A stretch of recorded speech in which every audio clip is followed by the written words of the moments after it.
चलो next team पे चलते हैं, काफी लोगों के फेवरेट, जो पिछली बार आईपीएल जीती थी, RCB. Let's go. Yes sir. क्या तुम इस बार आरसीबी सपोर्टर हो? एज ऑफ नाउ यस, मैं वही कहने वाला हूँ शर्म नहीं आती भाई, इट्स विराट कोहली। बट हाँ, देखते हैं क्या होता है आगे जाके। आई थिंक आरसीबी के लिए इतना मुश्किल नहीं होने वाला रिटेंशंस क्योंकि विराट कोहली डेफिनेटली रिटेन होंगे, सबसे पहले नाम आने वाले शीट पे। मुझे लगता है कैमरन ग्रीन को डेफिनेटली रिटेन करना चाहिए। जो लोग नहीं करने का बोल रहे हैं वो सो रहे हैं इस बात को लेकर, क्योंकि वो बंदा 3 डायमेंशनल प्लेयर है, 24-25 साल का है, 10 साल और सर्व कर सकता है एंड वो लिटरली एक पावर हाउस है, परफेक्ट T20 टेम्पलेट। प्लस आपने जितने पैसे खर्च करे थे उस पे, दैट मीन्स कि आपने लेजेंड पैसे वेस्ट करे थे क्या? कुछ भी रिसर्च नहीं थी। चलो वो तो we expect it from RCB at times, but मुझे लगता है कैमरन ग्रीन एक बहुत तगड़ा प्लेयर है जो कि इनके हाथ में लग गया है, इनको रुकना चाहिए उसके साथ, मार्केटेबल भी हो सकता है आगे जाके। Rajat Patidar and Mohammed Siraj, 2 Indian players भी डेफिनेटली आई थिंक रिटेन होने चाहिए।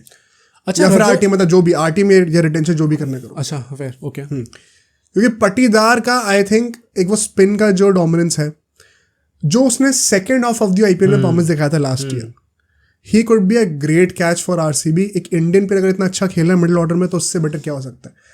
एंड सिराज को आप कितनी भी गाली दे लो, आई नो कि उसका फॉर्म अच्छा नहीं चल रहा पिछले 1-2 साल से, चाहे कोई भी फॉर्मेट हो, he is still one of the premier bowlers of India. And RCB की बॉलिंग ही उनका वीक पॉइंट रहा है सालों साल।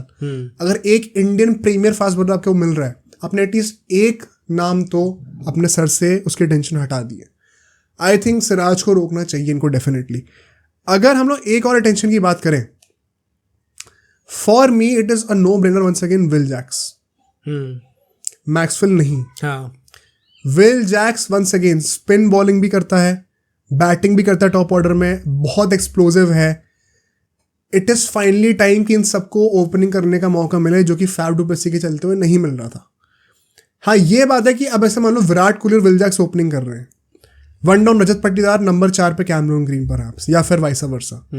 तो अब होपफुली नेक्स्ट सीजन से इनको सारे अपने प्लेयर्स अपनी प्रेफर्ड पोजीशन पे बैटिंग करते हुए दिखेंगे एंड फिर ये लोग अपना ऑक्शन में focus totally lower middle order और बॉलर्स पे लगा सकते हैं। अगर इनको एक और अनकैप्ड रिटेंशन या फिर अनकैप्ड आरटीएम यूज करना हो, आई थिंक यश दयाल। तो एक बॉलर आपने और सेटल कर दिया, एक लेफ्ट आर्म फास्ट बॉलर है। ऑल्दो यश दयाल का क्या हो सकता है डेब्यू अभी? अब तो नहीं हो सकता, अभी मुश्किल है। फेयर। तो आई थिंक बहुत ही स्मार्टली आरसीबी अपना ओपनर्स को, मिडिल ऑर्डर बैटर्स को, ऑलराउंडर्स को, फास्ट बॉलर्स को, देखो हर एक बेस को धीरे धीरे कवर कर लेंगे। बहुत अच्छा मौका है, अगर दिमाग से आरसीबी खेले एक अच्छी टीम बना सकती है। और भी 2-3 नाम होंगे। फैफ डू प्लेसी, मुझे नहीं लगता फैफ डू प्लेसी को रिटेन करना चाहिए या फिर टीम में भी वापस लेना चाहिए, because of his age. And he ऐसा नहीं है कि वो बहुत ज्यादा रिटर्न्स भी दे रहा है बैट के साथ। मतलब अभी लास्ट टू लास्ट सीजन ही तो वो था सेकंड हाईएस्ट लास्ट सीजन देखो ना। हाँ, लास्ट सीजन उसका उतना अच्छा नहीं गया, बट मतलब हम जो ये प्रॉमिस कितने साल का है वो अभी? आई थिंक 38-8 के आसपास है। आई थिंक ज़्यादा ही है शायद।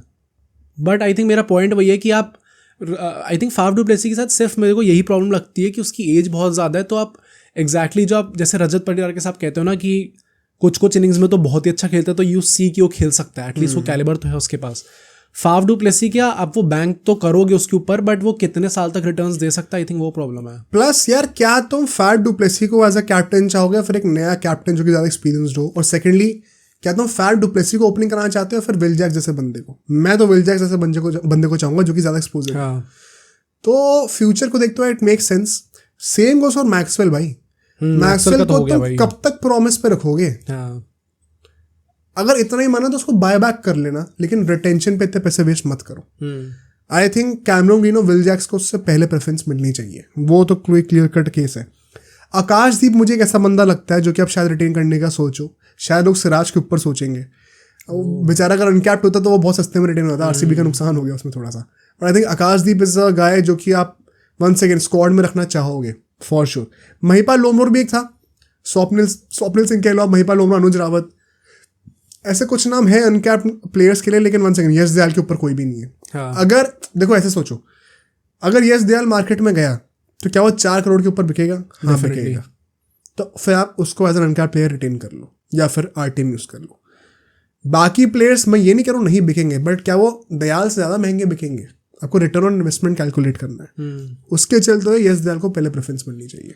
आई थिंक मेरे लिए विराट कोहली एंड अपना सिराज तो डेफिनेटली होगा, यश दयाल हमारे अनकैप्ड में आ जाएगा। एंड जो बाकी प्लेयर्स हैं, मतलब वेरी ऑनेस्टली रजत पाटीदार का हम लोग केस देखें अगर हम उसको रिटेन कर रहे हैं, मान लो 11 करोड़ दे रहे हैं, तो मतलब आर वी सेइंग कि मैं अगर 1 सेकंड वही कह रहा हूँ ना, तुम आरटीएम से यूज कर लो या रिटेंशन कर लो, जो करना है करो, वापस कौन आ रहा है मैं हमेशा वही उसी पे फोकस कर रहा हूँ। मतलब रजत पाटीदार के साथ भी आप आरटीएम यूज कर सकते हो। जो करना है करो। Fair point. मैं ये नहीं, मैंने जो भी नाम ले रहा हूँ हर भी टीम के लिए, वो इस पे फोकस नहीं है कि हमको रिटेंशन लेनी है। आपको 6 प्लेयर कौन से टीम में वापस आते हुए दिख सकते हैं, अब चाहे वो आरटीएम के थ्रू हो चाहे वो रिटेंशन के थ्रू हो, वो टीम की मर्जी है। राइट। पर रजत पाटीदार वापस आना चाहिए मेरे हिसाब से। मतलब ये जो प्लेयर्स गिनाए वो सही है, बट हमें ये देखना बहुत इंपॉर्टेंट है कि आरसीबी फिर ऐसी टीम है जिसको ऑक्शन में जाते हुए कैप्टन भी ढूंढना है, उनको एक विकेट कीपर भी ढूंढना है। मतलब ये काफ़ी सारी प्रोफाइल्स है जो कि उनकी फिर वो ये सोच के चल रहे हैं कि हम ऑक्शन में कंप्लीट कर लेंगे कुछ। हर एक प्रॉब्लम का एक सोल्यूशन। हाँ definitely mister KL Rahul. But I think problem वही है कि मैंने ये चीज़ पहले ही बोली थी कि अगर वो केएल राहुल को लेके भी आ रहे हैं तो अल्टीमेटली इट सीम्स लाइक मतलब वो फिट इन नहीं हो सकता टीम के। KL Rahul and Virat Kohli opening, to put it in a good light, I don't think you fit in हो सकता है टीम के अंदर, very unfortunately. But I think बहुत ही ज़्यादा हम लोग इतना काम करना पड़ेगा आरसीबी को ऑक्शन के अंदर, अगर वो ये सारी रिटेंशंस के साथ जाते हैं तो डेफिनेटली रिटेंशन जो तुमने बताई है वो I agree with it. But at the same time I generally think कि हमें बहुत ही कम रिटेंशंस देखने को मिलने वाली है। तो दूसरा सोल्यूशन क्या है? कम रिटेंशंस।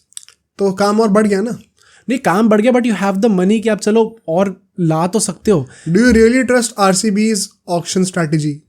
आई थिंक अगर वो छः प्लेयर रिटेन कर रहे हैं उसके बाद तो उनके लिए बहुत डिफिकल्ट है कि वो कुछ भी कर पाए। नहीं तो मैं फिर वही कह रहा हूँ भाई, तुम रिटेंशन किसने कहा है? मैंने कब कहा रिटेंशन करने हैं? रिटेंशन आरटीएम कुछ भी करके अगर वो कर रहे, जैसे विराट कोहली को तो रिटेन ही करेंगे ऑब्वियसली, वरना वो एक्स्ट्रा ही बिकने वाला है। यश दयाल को भी करेंगे। तुम चाहो तो सिर्फ 3 प्लेयर ही रिटेन करो। हाँ मैं वही कह रहा हूँ अल्टीमेटली कि ये कितने प्लेयर्स रखेंगे वो बहुत डिफिकल्ट हो रहा है यार। आरटीएम भी it is not as simple as जो हम लोग अभी तक देखते आ रहे थे ना। मतलब किसी ने ब्लाइंड डाल दिया तो फिर क्या ही करेंगे, क्या करोगे? तो वो पूरे रूल्स इस तरीके से सेट है कि आप आरटीएम में यूज आप सोच रहे हो आप कर लोगे बट आपको मिलने नहीं वाला वो प्लेयर जो आपको लग रहा है। इतना आसान नहीं होगा। इतना हाँ वो नहीं, मतलब बहुत डिफिकल्ट हो जाएगी चीज़ आपके लिए।